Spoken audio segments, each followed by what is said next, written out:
Okay, so like this video, if you ever watched a YouTube video, you watched a YouTuber play a game and they named like an idea or a checkmate, and you're like, oh yeah, I can kind of recognize that. If I saw it on the board, I'd be able to name it. But when you play a game, you're not actually able to facilitate the moves that lead up to the checkmate.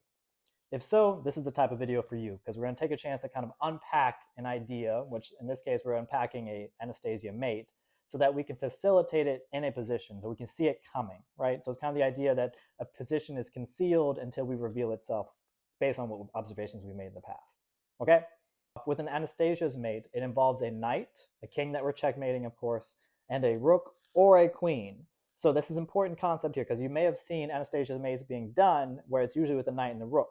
But you don't want to disregard the idea because there's no rook there. If there's a queen can basically facilitate the same idea because it can take the role of a rook, right? Depends on the position. Okay, so I want you to take a look at the board next to me. I'm not going to tell you how many moves it's going to be to mate, but you can go ahead and pause the video and see if you can find it.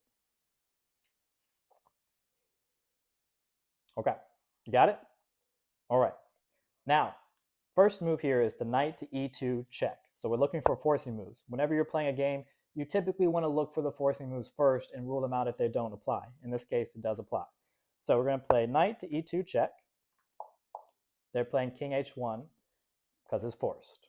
No other choice. So we keep going. We keep calculating. And if you didn't find knight e2, go ahead and pause the video again here so you can see if you can find the next move.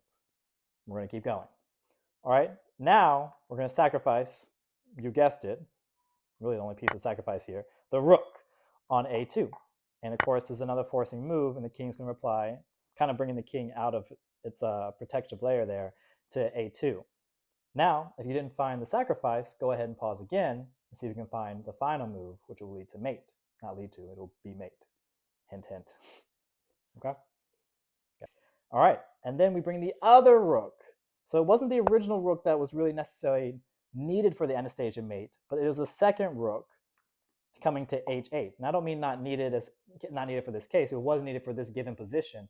But if you're looking for an Anastasia Mate in other positions, you don't need necessarily two rooks. It's mainly the last rook that gets to this final position, which I want you to etch into your brain, this final position, because we need to make some observations here to understand how this was corroborated, how this came to be, right? So it's one thing to be able to see like someone play this and be like, oh, okay, yeah, I think I could pull that off, or like I understand the idea. But you also need to practice it, right? So let's make some observations. One, we notice, again, we use the knight to kind of attack the king and force it to move to the corner of the board. That's important. And notice what the squares that are being guarded by the knight. So the squares being guarded are what? They're being G1 and G3, both being guarded by the knight. So the king can't escape to these squares. The other key component, which may be one of the more obvious ones, is that the rook guards this entire file. So it's guarding the king's escape squares, can't go backwards because it's still being guarded by the rook. It can't go forward on h3, my bad. Now, that is not it. That's not in and of itself enough for Anastasia's Mate. There's another key factor here that's important to make observation of. Now, I'm not saying that you wouldn't be able to find this without noticing this observation now, but it will be helpful when you're playing in your future games, when you practice this and you see, okay, I got knights, I got rooks, I can do a sacrifice maybe if needed. If the pawn's not there, then maybe no sacrifice is needed. But this other nitpicky piece is really critical, that the pawn on g2 is sitting there. Or if not a pawn, it's another piece that can't really stop the mate in another way. I don't know a specific example off the top of my head, but the pawn here is blocking the king. So the king, it can't escape to that square either. If you can imagine for a moment that the pawn on g2 is not there, Anastasia's Mate doesn't apply. Maybe there's something here where we can do a fork and pick up a piece somewhere, but we're not calculating that. We're calculating Anastasia's Mate. So to reiterate, for the Anastasia's Mate to work, we need the knight, we need a rook or a queen, basically to cover an open file, right? We need the pawn or something on g2 that can't really like block anything else. So the pawn is probably the primary thing that we need here. That's on g2, so the king can't escape. And you also notice, I'm not sure if I mentioned this observation already, but notice that the king is at the edge of the board. So there's nowhere else to go. It can't jump off the board, right? So we don't even have to worry about anything on this other side because there's no escape on that side. So it's on the edge of the board. There's a g2 pawn that's blocking the king.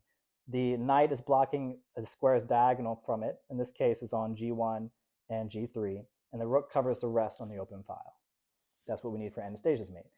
Now, if we back up from a few moves looking at the original position, Now that we kind of know what the basic form looks like, we want to try again to try to find the mate here. So take a moment, look at it again, see if you can find Anastasia's mate by calculating from this position without me having to move the pieces. By the way, if you enjoyed this video, please like, subscribe, and comment to help support the channel. I really appreciate it. See you in the next one.